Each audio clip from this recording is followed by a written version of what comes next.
बिस्मिल्लाहिर्रहमानिर्रहीम अस्सलाम वालेकुम। तुसी मेरा YouTube channel Chaudhry Mohsin vlog देखते पे हो। अज दा मेरा बहुत ही मज़ेदार व्लॉग कि अज साढ़े घर दे नाल एक प्राइमरी स्कूल है। मैं क्या चलो अपने दोस्तों के नाल अज अपने प्राइमरी स्कूल का विजिट करवाना वा ते अपने गाँव का स्कूल दिखाना वा कि कितना मतलब माशाल्लाह खूबसूरत पूरा मन तरीके नाल बनया होया। अगर तुहानू मेरी वीडियो अच्छी लगे तो लाइक करो, सबसक्राइब करो ताकि हर नवी आने वाली वीडियो नोटिफिकेशन तुहाडे तक पहुँच सके। कि गाँव मैं कहना कि शहर के स्कूलों नालों अच्छा जिहड़ा ना गाँव के स्कूल बने हैं, मतलब पुरसकून बड़े खुश मतलब बड़े ही आरामदेह। क्योंकि जो गर्मी होंगी है तो गर्मी के दरख्त वगैरह भी बहुत प्यारा निज़ाम तो बड़ा जिहड़ा पुरसकून माहौल।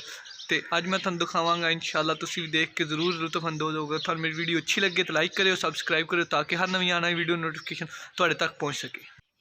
चलो चले स्कूल दे विजिट नूं तुहानू मैं विजिट कराने लगा वां। तुहानू पूरा अपना स्कूल दिखावांगा इंशाअल्लाह, तुहानू जरूर अच्छा लगेगा।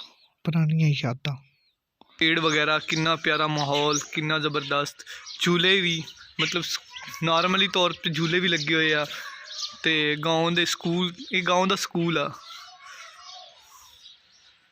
लेकिन इन्ना पूरे अमन, लेकिन दरवाजे वगैरह स्कूल के नहीं है। लेकिन एक पुराना बिल्डिंग आ जिहदे दरवाजे वगैरह काफ़ी ज़्यादा दरख्त, बहुत ज़्यादा प्यारा माहौल।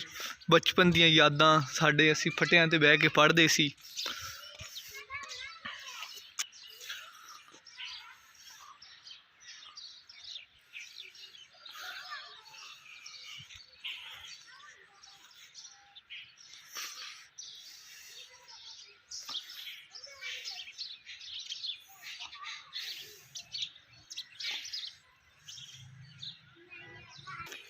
साढ़े स्कूल का नाम है मतलब government middle primary school Karampur गद्दोका।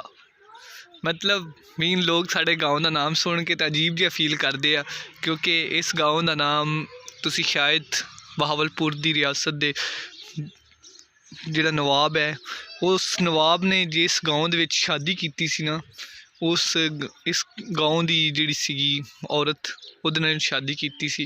तो इस करके इहदा नाम गद्दोका रखा गया है। वो गद्दो की माई सी।